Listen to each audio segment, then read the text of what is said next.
ಸ್ನೇಹಿತರೆ ನಮಸ್ಕಾರ, ನಾನು ರವೀಂದ್ರ ಜೋಶಿ. ಇದು ಮೊದಲನೇದಾಗಿ ಅಚ್ಚರಿಯ ವಿಷಯವೂ ಅಲ್ಲ, ಆತಂಕಿತರಾಗಬೇಕಾದಂಥ ಪ್ರಮೇಯವೂ ಇಲ್ಲ. ನಾವು ಅಲ್ಲ, ಕಾಂಗ್ರೆಸ್ಸಿನವರು ತಲೆ ಕೆಡಿಸ್ಕೋಬೇಕಾಗಿಲ್ಲ, ಸೋನಿಯಾ ಗಾಂಧಿ ಪರಿವಾರದವರು ಇದರ ಬಗ್ಗೆ ಯೋಚನೆ ಮಾಡೋದಿಲ್ಲ. ಯಾಕೆಂದರೆ ಇದು ಮೊದಲನೆಯ ಬಾರಿ ಆದಂಥ ಘಟನೆ ಅಲ್ಲ. ಯಾರ ಬಗ್ಗೆ ಮಾತಾಡ್ತಾ ಇದ್ದೀನಿ, ಏನು ವಿಷಯ ರಾಹುಲ್ ಗಾಂಧಿಯವರ ಇದ್ದಕ್ಕಿದ್ದ ಹಾಗೆ ನಾಪತ್ತೆಯಾದ ಪ್ರಕರಣದ ಬಗ್ಗೆ.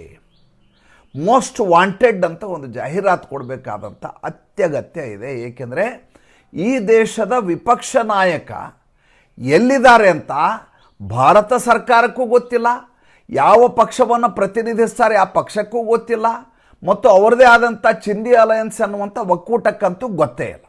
ರಾಹುಲ್ ಗಾಂಧಿಯವರು ನಿರಂತರವಾಗಿ ವಿದೇಶ ಪ್ರವಾಸ ಮಾಡ್ತಾರೆ. ಒಂದು ವರ್ಷದಲ್ಲಿ 65 ಪ್ರವಾಸಗಳನ್ನ ಮಾಡಿದ್ದಾರೆ, ವಿದೇಶ ಪ್ರವಾಸ. ಇದರ ಕುರಿತು ಸರಿಯಾದ ಮಾಹಿತಿಯನ್ನು ಕೊಡೋದಿಲ್ಲ ಅಂತ SPG ಅಧಿಕಾರಿಗಳು ಈಗಾಗಲೇ ಲೆಟರ್ ಕೊಟ್ಟಾಗಿದೆ. ಎಲ್ಲವೂ ವಿಷಯ ಗೊತ್ತಿದ್ದದ್ದೇ. ಆದರೆ ಈ ಬಾರಿ ನಡೆದ ಘಟನೆ ಇದೆಯಲ್ಲ, ತುಂಬ ವಿಶೇಷವಾಗಿದ್ದರಿಂದ ತಮಗೆ ಇದರ ಬಗ್ಗೆ ಮಾಹಿತಿಯನ್ನು ನೀಡ್ತಾ ಇದ್ದೀನಿ. ಇಷ್ಟು ದಿವಸ ರಾಹುಲ್ ಗಾಂಧಿ ಹೋಗೋಕ್ಕಿಂತ ಮುಂಚೆ ಆ ಕಡೆ ಸ್ಯಾಮ್ ಪಿಟ್ರೋಡ ಇಂಥಲ್ಲಿ ವ್ಯವಸ್ಥೆ ಮಾಡಿದ್ದಾರೆ, ಇಲ್ಲಿ ಹೋಗಿ ರಾಹುಲ್ ಗಾಂಧಿ ಭಾಷಣ ಮಾಡ್ತಾರೆ. UK ಇಂಥ ಕಾಂಗ್ರೆಸ್ನವರು ಅರೇಂಜ್ ಮಾಡಿದ್ದಾರೆ, ಅಲ್ಲಿ ಭಾಷಣ ಮಾಡ್ತಾ ಇದ್ದಾರೆ ಅಂತ ದೊಡ್ಡ ದೊಡ್ಡ ಯೂನಿವರ್ಸಿಟಿಗಳ ಹೆಸರುಗಳನ್ನು ಕೊಡಲಾಗ್ತಾ ಇತ್ತು, ವ್ಯಾಪಕವಾಗಿ ಪ್ರಚಾರ ಮಾಡಲಾಗ್ತಾ ಇತ್ತು. ರಾಹುಲ್ ಗಾಂಧಿ ಏನೋ ಕಡದು ಕಟ್ಟೆ ಹಾಕ್ತಾ ಇದ್ದಾರೆ ವಿದೇಶದಲ್ಲಿ ಅಂತ ಬಿಂಬಿಸುವ ಭ್ರಮಾತ್ಮಕವಾದಂಥ ಒಂದು ಲೋಕವನ್ನು ಸೃಷ್ಟಿ ಮಾಡಲಾಗ್ತಾ ಇತ್ತು. ಈ ಬಾರಿ ರಾಹುಲ್ ಗಾಂಧಿ ಅಂಥ ಪೂರ್ವ ತಯಾರಿಯನ್ನು ಮಾಡಲಾರದೆ, ಎಲ್ಲಿ ಹೋಗ್ತೀನಿ ಅಂತ ಹೇಳಲಾರದೆ, ಹೇಳದೇ ಕೇಳದೆ ಪರಾರಿಯಾಗಿರುವಂಥ ಘಟನೆ. ಅದಕ್ಕೊಂದು ಕಾರಣವೂ ಇದೆ. ಏನು? ಅಲಹಾಬಾದ್ ಹೈಕೋರ್ಟಿನ ಲಖನೌ ಪೀಠದಲ್ಲಿ ಒಂದು ವಿಚಾರಣೆ ನಡೀತಾ ಇದೆ. ಅದರ ಬಗ್ಗೆ ನಾನು ನಿಮಗೆ ಹಿಂದೆ ಹೇಳಿದೆ, ವಿಘ್ನೇಶ್ ಶಿಶಿರ್ ಹಾಕಿದಂಥ ಪ್ರಕರಣ. ಏನು? ಆದಾಯಕ್ಕಿಂತ ಹೆಚ್ಚಿನ ಆಸ್ತಿಯ ಪ್ರಕರಣ. ಡಿಕ್ಲೇರ್ ಮಾಡಿದ್ದಕ್ಕಿಂತ ಹೆಚ್ಚಿನ ಆಸ್ತಿ, ನೀವು ಬೇಕಾದ್ರೆ ಅದಕ್ಕೆ ಅಕ್ರಮ ಆಸ್ತಿ ಅಂತ ಕರಿಬಹುದು. ಡಿಸ್ಪ್ರಪೋರ್ಷನೇಟ್ ಅಸೆಟ್ಸ್ ಆ್ಯಕ್ಟ್ ಅಂತ ಏನದೆ, ಅದಕ್ಕೆ ಅನುಗುಣವಾಗಿ ಹಾಕಿದಂಥ ಪ್ರಕರಣ. ಆ ಪ್ರಕರಣದ ಅಡ್ಮಿಟ್ ಆಗಲಿಕ್ಕೆ ಕಾರಣ ಏನು ಅಂತಂದರೆ ವಿಘ್ನೇಶ್ ಶಿಶಿರ್ ಕೊಟ್ಟಂಥ ಫೈಲುಗಳು. ರಾಹುಲ್ ಗಾಂಧಿ 2024 ಚುನಾವಣೆಯ ಸಂದರ್ಭದಲ್ಲಿ ಚುನಾವಣೆ ನಿಲ್ಲುವಾಗ ಅಫಿಡವಿಟ್ ಸಲ್ಲಿಸ್ತಾರೆ. ಅಫಿಡವಿಟ್ನಲ್ಲಿ ಅವರ ವರಮಾನವನ್ನೆಲ್ಲ ಡಿಕ್ಲೇರ್ ಮಾಡ್ಕೋತಾರೆ. ಡಿಕ್ಲೇರ್ ಮಾಡಿಕೊಂಡದಕ್ಕಿಂತ ಹೆಚ್ಚಿನ ಆಸ್ತಿ, ಜೊತೆಗೆ ಈ ಆಸ್ತಿಗಳು ಕೇವಲ ಭಾರತ ಮಾತ್ರ ಅಲ್ಲದೆ ಜಗತ್ತಿನ ಬೇರೆ ಬೇರೆ ರಾಷ್ಟ್ರಗಳಲ್ಲಿ ಇರುವಂಥ ಮಾಹಿತಿಯನ್ನು ವಿಘ್ನೇಶ್ ಶಿಶಿರ್ ಅವರು ಅಧಿಕೃತವಾಗಿ ಕೋರ್ಟ್ಗೆ, ಲಖನೌ ಬೆಂಚ್ಗೆ ಅದನ್ನು ಸಲ್ಲಿಸ್ತಾರೆ. ಸಲ್ಲಿಸಿದ ಮೇಲೆ ಕೋರ್ಟ್ನಲ್ಲಿ ಪ್ರತ್ಯೇಕವಾಗಿ ಚೇಂಬರ್ ಒಳಗಡೆ ಇದರ ವಿಚಾರಣೆ ನಡೆಯುತ್ತೆ.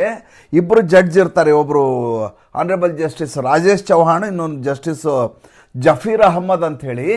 ಅವರು ಅದನ್ನು ಮುಚ್ಚಿದ ಲಕೋಟೆಯಲ್ಲಿ ಫೈಲನ್ನು ಸುರಕ್ಷಿತವಾಗಿ ಕಾಪಾಡುವಂತೆ ಕೋರ್ಟಿನ ರಿಜಿಸ್ಟ್ರಿನಲ್ಲಿ ಸರಿಯಾಗಿ ಅದನ್ನು ಸುರಕ್ಷಿತವಾಗಿ ಇಡಿ ಅಂಥೇಳಿ 7 ನೋಟಿಸನ್ನು ಜಾರಿ ಮಾಡ್ತಾರೆ. ಎನ್ಫೋರ್ಸ್ಮೆಂಟ್ ಡೈರೆಕ್ಟರೇಟ್ ಮತ್ತು CBIಗೆ ಇದರ ಮೇಂಟೈನಬಿಲಿಟಿ, ಅಂದರೆ ಇದನ್ನು ಅಡ್ಮಿಟ್ ಮಾಡ್ಕೊಂಡು ಇದ್ರ ಬಗ್ಗೆ ಮುಂದಿನ ತನಿಖೆಗೆ ಆ ನಿರ್ದೇಶನ ಮಾಡೋದಕ್ಕಿಂತ ಮುಂಚೆ 8 ವಾರಗಳ ಅವಧಿಯನ್ನು ಕೊಟ್ಟಿದ್ದಾರೆ. ಇದರ ಸಾಧ್ಯಾಸಾಧ್ಯತೆಗಳು, ಸತ್ಯಾಸತ್ಯತೆಯನ್ನು ಪರಿಶೀಲನೆ ಮಾಡಲಿಕ್ಕೆ 8 ವಾರಗಳ ಗಡುವು.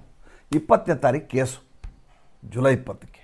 ನೀವು ಹೆಂಗೆ ಮಾಡಿದರೂ ಕೂಡ ವೈಲೇಷನ್ ಆಗಿರೋದ್ರ ಬಗ್ಗೆ ನೀವು ಅನುಮಾನವನ್ನೇ ಪಟ್ಕೋಬೇಕಾಗಿಲ್ಲ. ಏಕೆಂದರೆ ರಾಹುಲ್ ಗಾಂಧಿ ಏನು ಡಿಕ್ಲೇರ್ ಮಾಡಿದಾರೋ ಅದು ಬಲ್ಲ ಮಾಹಿತಿಯ ಪ್ರಕಾರ, ಹತ್ತಿರದಲ್ಲಿರೋರು ಹೇಳೋರ ಪ್ರಕಾರ 0.0001 ಮಾತ್ರ ಅವರು ಇಲ್ಲಿಗೆ ಘೋಷಿಸಿಕೊಂಡಿದ್ದಾರೆ. ಅದನ್ನು ಬಿಟ್ಟು ಭಯಂಕರ ಆಸ್ತಿಗಳು ಇದ್ದಾವೆ ಅಂತ. ಈಗ ಈ ಪ್ರಕರಣ ವಿಚಾರಣೆಗೆ ಬಂದ ಸಂದರ್ಭದಲ್ಲಿ ಉಳಿದ ಪ್ರಕರಣದ ಥರ ಇದಲ್ಲ, ಯಾವುದೋ ಮಾನನಷ್ಟ ಮೊಕದ್ದಮೆ ಅಲ್ಲ, ಹೋಗಿ ಸಾರಿ ಕೇಳ್ಬಿಡ್ತೀನಿ ಅನ್ನೋಕ್ಕಾಗೋಲ್ಲ. ಬೇರೆ ಬೇರೆ ಸ್ವಾಯತ್ತ ಇಲಾಖೆಗಳು, ಆರ್ಥಿಕ ಅಪರಾಧಕ್ಕೆ ಸಂಬಂಧಪಟ್ಟಂಥ ಇಲಾಖೆಗಳ ಮೂಲಕ ತನಿಖೆ ಆಗತ್ತೆ, ವಿಚಾರಣೆ ಆಗತ್ತೆ. ಹಾಗಾದರೆ ಏನು ಮಾಡಬೇಕು? ಮಾಡಿದ ಆಸ್ತಿಯನ್ನು ಒಂದೋ ಪರಭಾರೆ ಮಾಡಿ, ಮಾರಾಟ ಮಾಡಿ, ಬಂದೋಬಸ್ತ್ ಮಾಡಬೇಕು. ಇಲ್ಲದೆ ಹೋದರೆ ಬೇರೆಯವರ ಹೆಸರಿಗೆ ಅದನ್ನು ಟ್ರಾನ್ಸ್ಫರ್ ಮಾಡಿ, ಪರಭಾರೆ ಮಾಡಿ, ತಾನು ಅದರಿಂದ ಬಚಾವಾಗಬೇಕು. ಅವ್ರ ಮೇಲೆ ಕೇಸ್ ಬಂದಾಗ ನೋಡ್ಕೊಂಡು ನಾನಂತೂ ತಪ್ಪಿಸ್ಕೋಬಹುದು ಅಂತ. ಈ ಮಧ್ಯೆ 2 ಬೆಳವಣಿಗೆಗಳಾದವು. ಏನಪ್ಪ ಅಂತಂದರೆ, ಒಂದು ದೊಡ್ಡದಾದಂಥ ಆಂದೋಲನವನ್ನು ಕೈಗೊಳ್ಳುವ ಸಂಕಲ್ಪ ಘೋಷಣೆಯನ್ನು ಮಾಡಿದರು ರಾಹುಲ್ ಗಾಂಧಿ. ಅವರಿಗೆ ಮಲ್ಲಿಕಾರ್ಜುನ ಮುತ್ಯ ಹೇಳಿದ್ದು, ನಿಮ್ಮಿಂದ ಮಾತ್ರ ಸಾಧ್ಯ ಅಂತ. ಭಾರತ್ ಜೋಡೋ ಯಾತ್ರೆ 2 ಸಲ ಮಾಡಿಸಿದ್ದು ಇದೇ ಮಲ್ಲಿಕಾರ್ಜುನ ಮುತ್ಯ. ಯಾವ ರೀತಿ ಭ್ರಮೆಯನ್ನು ಹುಟ್ಟಿಸ್ತಾರೆ ರಾಹುಲ್ ಗಾಂಧಿಗೆ ಅಂದರೆ, ಸ್ವಾಮಿ ನೀವು ಒಂದು ಸಲ ಬೀದಿಗೆ ಇಳಿದ್ಬಿಡಿ, ಪಾದಯಾತ್ರೆ ಮಾಡಿ, ಇಡೀ ದೇಶಾದ್ಯಂತ ಸಂಚಲನ ಆಗತ್ತೆ, ನರೇಂದ್ರ ಮೋದಿ ಗಡಗಡ ಅಂತ ನಡುಕ್ತಾರೆ, ಅಮಿತ್ ಶಾ ಹೆದರಿ ಹೋಗ್ತಾರೆ, ಜನ ನಿಮ್ಮೆದುರಿಗೆ ಬರುವಂಥ ವಿಡಿಯೋಗಳಿದಾವಲ್ಲ, ಇಡೀ ಸಂಚಲನ ಆಗ್ಬಿಡ್ತದೆ ದೇಶದಲ್ಲಿ ಅಂತ ಪ್ರತಿ ಬಾರಿ. ಮೊದಲೇ ಸಲ ವಿಫಲ ಆಯಿತು, ಅವ್ರು ಎಲ್ಲೆಲ್ಲಿ ಓಡಾಡಿದ್ರು ಅಲ್ಲೆಲ್ಲ ಚುನಾವಣೆಯಲ್ಲಿ ಸೋತರು ಕಾಂಗ್ರೆಸ್ ವಿಧಾನಸಭಾ ಚುನಾವಣೆ ಸಂದರ್ಭದಲ್ಲಿ. ಆವಾಗ ಮಲ್ಲಿಕಾರ್ಜುನ ಮತ್ತೆ ಹೇಳಿದರು, ಇಲ್ಲ ಇಲ್ಲ ನೀವು ಓಡಾಡಬೇಕು, ನೀವು ಓಡಾಡಿದ್ರೆ ಇಷ್ಟ ಆದರೂ ಸೀಟ್ ಬಂದು, ಇಲ್ಲೇ ಅಷ್ಟೂ ಬರ್ತಿದ್ದಿಲ್ಲ, ನಾಳೆಯಿಂದನೇ ಹೊರಡಿ ಅಂತ ಬೆನ್ನತ್ಬಿಡ್ತಾರೆ. ಇದನ್ನು ಈ ಮನುಷ್ಯ ನಂಬ್ಕೋತಾರೆ. ಪೆದ್ದೂಸು ಪಪ್ಪು ಅಂತ ನಾವು ಕರೆಯೋದಿಲ್ಲ ಅವ್ರಿಗೆ, ಆದ್ದರಿಂದ ಅವ್ರಿಗೆ ಪೆದ್ದೂಸ್ ಅಂತ ನಮ್ಮಲ್ಲಿ ಒಂದು ಕನ್ನಡದ ಸ್ಪಷ್ಟವಾದಂಥ ಪೆದ್ದ ಅಂತ ಶಬ್ದ ನಂಬ್ಕೋತಾರೆ. ಇವ್ರೇನು ಮಾಡಿದರು, ಈಗ ಜನ್ಜಿ ಅನ್ನೋದು ಒಂದು ಹೊಸ ಆವಿಷ್ಕಾರ ಆಗಿದೆ ಇತ್ತೀಚಿನ ದಿನಗಳಲ್ಲಿ. ಭಾಳ ದೊಡ್ಡದಾಗಿ ಬಿಂಬಿತ ಆಗ್ತಾ ಇರೋ ಯಾವುದಾದ್ರೂ ಶಬ್ದ ಆದರೆ ಜನ್ಜಿ ಅಂತ. ಆ ಜನ್ಜಿ ಅಂತ ಯಾರು ಅಂತ ಕೇಳ್ಬೇಕಂದ್ರೆ ನೀವು ಈ ಕಾಕ್ರೋಚ್ ಜನತಾ ಪಾರ್ಟಿಯ ದೀಪಿಕೆಗೆ ಹೋಗಿ ಕೇಳಬೇಕು. ಯಾರು ಇಡೀ ದಿವಸ ಮೊಬೈಲನ್ನು ಬಳಸ್ತಾರೋ, ಯಾರು ನಿರುದ್ಯೋಗಿ ಆಗಿದ್ದಾರೋ, ಯಾರು ಯಾವುದೇ ಕೆಲಸ ಮಾಡಲಾರದೆ ಸೋಂಬೇರಿತನ ಮಾಡ್ತಾ ಇರ್ತಾರೋ ಅವರು ಜನ್ಜಿಗಳು, ಅವರೇ ಕಾಕ್ರೋಚ್ಗಳು ಅಂತ ಆತ ಅದಕ್ಕೊಂದು ವ್ಯಾಖ್ಯಾನವನ್ನು ಬರೆದಿಟ್ಟಿದ್ದಾನೆ ಅಭಿಜಿತ್ ದೀಪ್ಕೆ. ಹಾಗಂತ ತಮಗೆ ತಾವು ಅಭಿಮಾನ ಪಟ್ಕೊಂಡು ಹೇಳುವಂಥ ಒಂದು ವರ್ಗ ಕೂಡ ಯುವಕರಲ್ಲಿ ಯುವತಿಯರಲ್ಲಿ ಇದೆ. I am cockroach. ಅದನ್ನು ನೋಡಿ ರಾಹುಲ್ ಗಾಂಧಿ ಛಾತ್ರೋಂಕೆ ಗೂಂಜ್ ಅಂತ ಒಂದು ಕಾರ್ಯಕ್ರಮ ಆಯೋಜನೆ ಮಾಡ್ತಾರೆ. ಛಾತ್ರೋಂಕೆ ಗೂಂಜ್ ಕಾರ್ಯಕ್ರಮ ಶುರುವಾಗಿದ್ದಲ್ಲಿ ರಾಜಸ್ಥಾನದ ಕೋಟಾದಲ್ಲಿ ಯಾಕೆ ಅಂದರೆ IIT, ನೀಟು, JEE ಪರೀಕ್ಷೆಗಳ ಸ್ಪರ್ಧಾತ್ಮಕ ಪರೀಕ್ಷೆಗಳಿಗೆ ಅಲ್ಲಿ ಟ್ಯುಟೋರಿಯಲ್ಗಳಿದ್ದಾವೆ. ದೊಡ್ಡದಾದಂಥ ರ್ಯಾಕೆಟ್, ಅದು ಭಾಳ ದೊಡ್ಡ ಮಟ್ಟದ ರ್ಯಾಕೆಟು. ಯಾವ ರೀತಿ ಹಗಲು ದೊರಡೆ ಆಗತ್ತೆ ಅಂತಂದ್ರೆ ಕಲಿಸ್ಕೊಡ್ತಾರೋ ಬಿಡ್ತಾರೋ, ಕನಸು ಬಿತ್ತುವಲ್ಲಿ ನಿಸ್ಸೀಮರವರು. ಇದ್ರ ಮೇಲೇ ಒಂದು ತನಿಖೆ ಆಗಬೇಕು. ಕುಟುಂಬವನ್ನು ತೊರೆದು ಅಲ್ಲಿ ಹೋಗಿ ತಾಯಿ ಮಗ ಅಪ್ಪ ಮಗ ಹೋಗಿ ಅಲ್ಲಿದ್ದು ವರ್ಷಗಟ್ಟಲೆ ಇದ್ದು ಮಕ್ಕಳು ತಯಾರಿ ಮಾಡಿಸ್ತಾರೆ. ಅಲ್ಲಿ ಹಲವಾರು ಏನು ಆತ್ಮಹತ್ಯೆಗಳಾದವಲ್ಲ, ಈ ಕೋಟಾದಲ್ಲೇ ಭಾಳಷ್ಟು ವಿಲಕ್ಷಣವಾದ ಸಾವುಗಳಾಗಿರೋದು. ಬೇರೆ ಬೇರೆ ಕಡೆನೂ ಆಗಿದ್ದಾವೆ. ಅಲ್ಲಿಂದ ನಾನು ಶುರು ಮಾಡ್ತೀನಿ ಅಂತ. ಅದು ಪೃಷ್ಠಭೂಮಿ ಫಲವತ್ತಾಗಿದೆ. ಯಾಕಂದರೆ ಇಲ್ಲೇ ಆತ್ಮಹತ್ಯೆ ಆಗತ್ತೆ, ಇದೇ ಜಾಗ ಬೇಕು. ಅಂದರೆ ಅರಾಜಕತೆಯ ಸಂಕಲ್ಪ ಇದೆಯಲ್ಲ, ಅದು ಹೆಂಗಿರುತ್ತೆ ನೋಡ್ರಿ. ಕೋಟಾದಲ್ಲಿ ಮಾಡಿದ್ರು. ಯಾವಾಗ? ಜೂನ್ 17ಕ್ಕೆ ಮಾಡಿದರು. ಜೂನ್ 17ಕ್ಕೆ ಮಾಡಿದ ಮೇಲೆ ಮುಂದೆ ಬೇರೆ ಬೇರೆ ಕಡೆ ಕಾರ್ಯಕ್ರಮ ಇದ್ದು, ಮೊನ್ನೆ ಜುಲೈ 10ನೇ ತಾರೀಕು ನಮ್ಮ ಪ್ರಯಾಗ್ರಾಜಲ್ಲಿತ್ತು, ನಾಳೆ ಬಿಹಾರದ ಪಟ್ನಾದಲ್ಲಿದೆ. 17ನೇ ತಾರೀಕು ಮಾಡಿದರು. ಮುಂದೆ ಬೇರೆ ಊರುಗಳಲ್ಲಿ ನಿರಂತರವಾಗಿ ಮಾಡ್ತೀನಿ ಅಂತ ಹೇಳಿದ್ರು. ಛಾತ್ರೋಂಕಿ ಗೂಂಜ್ ಭಾಳ ಯಶಸ್ವಿಯಾಗಿದೆ ಅಂತ ಬಿಂಬಿಸಲಾಯಿತು. ರಾಜಸ್ಥಾನದ ಕೋಟಾದಲ್ಲಿ ಅದರ ವಿಡಿಯೋಗಳನ್ನು ಹರಿಬಿಡಲಾಯಿತು. ಇನ್ನೇನು ಮತ್ತೆ 2ನೇ ಕಾರ್ಯಕ್ರಮ ಶುರು ಆಗಬೇಕು, ಪರಾರಿ. ಎಲ್ಲಿ ಹೋದರು ಯಾರಿಗೂ ಗೊತ್ತಿಲ್ಲ. ಹೋಗಲಿ, ಕರ್ನಾಟಕ ದಮನಕಗಳಿಗಾದರೂ ಗೊತ್ತಿದೆಯಾ? ಜಯರಾಮ್ ರಮೇಶ್ ಮತ್ತು KC ವೇಣುಗೋಪಾಲ್ಗೆ ಗೊತ್ತಿಲ್ಲ. ಮುತ್ಯಾಗೇನಾದರೂ ಗೊತ್ತಿದೆಯಾ? ಮುತ್ಯ ಮುಜೆ ಮಾಲೂಮಿನ ಕहाँ ಗಯ ಅಂತ ಮನೆಯವರು ಬಾಯಿ ಬಿಡ್ತಾ ಇಲ್ಲ. ಈತ ಎಲ್ಲಿ ಹೋಗಿದ್ದೀನಿ ಅಂತ ಸರ್ಕಾರಕ್ಕೂ ತಿಳಿಸಿಲ್ಲ, ಸೆಕ್ರೆಟರಿಯೇಟ್ಗೂ ತಿಳಿಸಿಲ್ಲ, SPGಗೂ ತಿಳಿಸಿಲ್ಲ. ಇದ್ದಕ್ಕಿದ್ದ ಹಾಗೆ ಜೂನ್ 22ಕ್ಕೆ ನಾಪತ್ತೆ ಆಗ್ತಾರೆ. ನಾಪತ್ತೆಯಾದವರು ಇವತ್ತಿನವರೆಗೂ ಎಲ್ಲಿದ್ದಾರೆ ಅಂತ ಫೋನಿನಲ್ಲಿಯೂ ಕೂಡ ಲಭ್ಯರಾಗಿಲ್ಲ ಅಂತ ಅವ್ರ ಹತ್ತಿರದವರು ತಿಳಿಸ್ತಾ ಇದ್ದಾರೆ. ಇಷ್ಟು ದಿವಸ ಏನಾಗೋದು, ಎಲ್ಲಿದ್ದಾರೆ ಕೆಲವು ರಾಹುಲ್ ಗಾಂಧಿ ಮೊದಲೇದಾಗಿ ಕಾಂಗ್ರೆಸ್ನಲ್ಲಿ ಯಾವುದೇ ರೀತಿಯಾದಂಥ ಮೊದಲಿನ ನಾಯಕರಿಗೆ ಬೇರೆಯವರಿಗೆ ಯಾರಿಗೂ ಲಭ್ಯ ಆಗೋದಿಲ್ಲ. ಅವರು ತೀರ ಹತ್ತಿರದ ಒಬ್ಬರಿಬ್ಬರು ಮಾತ್ರ ಅವ್ರನ್ನ ಸಂಪರ್ಕ ಮಾಡಬಹುದು, ಫೋನ್ ಮಾಡಿ ಮಾತಾಡ್ಬೋದು. ಅದು ಬಿಟ್ಟರೆ ಬೇರೆ ಯಾರಿಗೂ ಕರ್ನಾಟಕದ ಮುಖ್ಯಮಂತ್ರಿಯಿಂದ ಹಿಡಿದು ಉಪಮುಖ್ಯಮಂತ್ರಿ ಯಾರೇ ಇರಲಿ, ಅವರು ಸಂಪರ್ಕ ಮಾಡಬೇಕು ಅಂದರೆ ಅವರ ಪಕ್ಕದಲ್ಲಿರುವಂಥ ಕರ್ನಾಟಕ ದಮನಕಗಳ ಮೂಲಕ ಮುಟ್ಟಬಹುದೇ ವಿನ, ಮುತ್ಯಾನ ಮೂಲಕ ಮುಟ್ಟಬಹುದೇ ವಿನ, ರಾಹುಲ್ ಗಾಂಧಿ ಜೊತೆ ನೇರವಾಗಿ ಮಾತಾಡುವಂಥ ಛಾತಿನೂ ಇವ್ರಿಗೆ ಯಾರಿಗೂ ಇಲ್ಲ, ಆ ತಾಕತ್ತೂ ಇಲ್ಲ, ಮತ್ತು ಇವ್ರು ಯಾರು ಮಾಡೋದು ಇಲ್ಲ. ಕೆಲವು ಸಂಪರ್ಕಗಳೇ ಲಭ್ಯ ಆಗುವ ವಿಷಯ. ಈಗ ಬಂದಿರೋ ಮಾಹಿತಿ ಏನಪ್ಪ ಅಂತಂದರೆ, 20ನೇ ತಾರೀಕು ವಿಚಾರಣೆ ಶುರು ಮಾಡಬೇಕೋ ಬೇಡೋ, ಇದ್ರ ಮೇಲೆ CBI ತನಿಖೆ ಆಗಬೇಕಾ, ED ತನಿಖೆ ಆಗಬೇಕಾ, ಆಗಬಾರ್ದು, ಖಚಿತ ಆಗಿಬಿಡುತ್ತೆ. ಅತ್ಯಂತ ಮಹತ್ವವಾದಂಥ ನಿರ್ಣಾಯಕವಾದಂಥ ಕೇಸ್ ಇದು.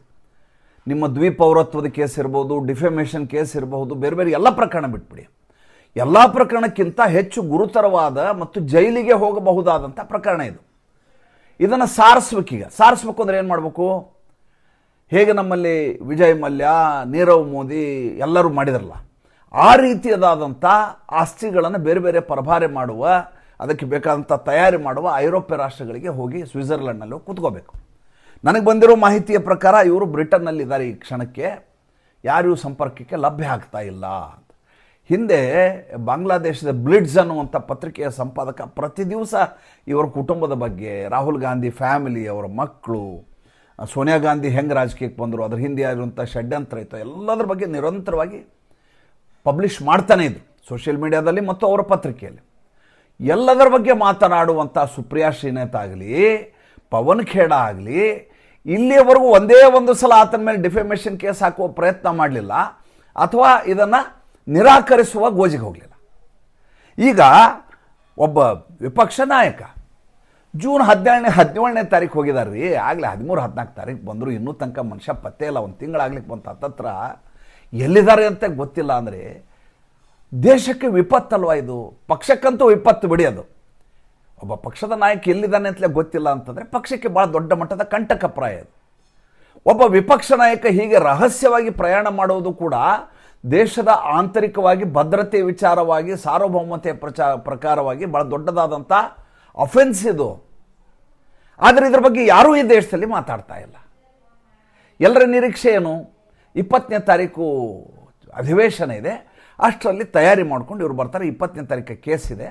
ನನಗೆ ವಿಪಕ್ಷ ನಾಯಕನಾಗಿರೋದ್ರಿಂದ ಲೋಕಸಭೆಯಲ್ಲಿ ನಾನು ಪಾಲ್ಗೊಳ್ಳಬೇಕಾಗತ್ತೆ, ಮುಂಗಾರು ಅಧಿವೇಶನ ಇದೆ, ಆದ್ದರಿಂದ ಎಕ್ಸಂಪ್ಷನ್ ತಗೊಳುತ್ತೆ. ಎಕ್ಸಂಪ್ಷನ್ ಬಟ್ ಪೋಸ್ಟ್ಪೋನ್ಮೆಂಟ್, ಅದು ವ್ಯಾಧಿಯಿಂದ ಹೊರಗೆ ಬರೋದಿಲ್ಲ, ರೋಗ ಮುಕ್ತಗೊಳ್ಳುವುದಿಲ್ಲ, ಒಳಗಡೆ ಕಾಯಿಲೆ ಇದ್ದೇ ಇರುತ್ತೆ, ನೀವು ಮೇಲೆ ಸಾರಿಸ್ಬೋದು. ನಾಳೆಲ್ಲ ನಾಡಿದ್ದು ಪಟ್ನಾದಲ್ಲಿ ಕಾರ್ಯಕ್ರಮ ಇದೆ, ಪೋಸ್ಟರ್ ಅಂಟಿಸಿ ಆಗಿದೆ, ಛಾತ್ರೋಂಕಿ ಗೂಂಜ್ ಅಂತ ಇಡೀ ಬಿಹಾರದಲ್ಲೆಲ್ಲ ಪೋಸ್ಟರ್ ಹಾಕಲಾಗಿದೆ, ದುಡ್ಡನ್ನು ಇನ್ವೆಸ್ಟ್ ಮಾಡಲಾಗಿದೆ. ಮೊನ್ನೆ ಪ್ರಯಾಗ್ರಾಜ್ನಲ್ಲಿ ದೊಡ್ಡ ಮುಖಭಂಗ ಆಯಿತು.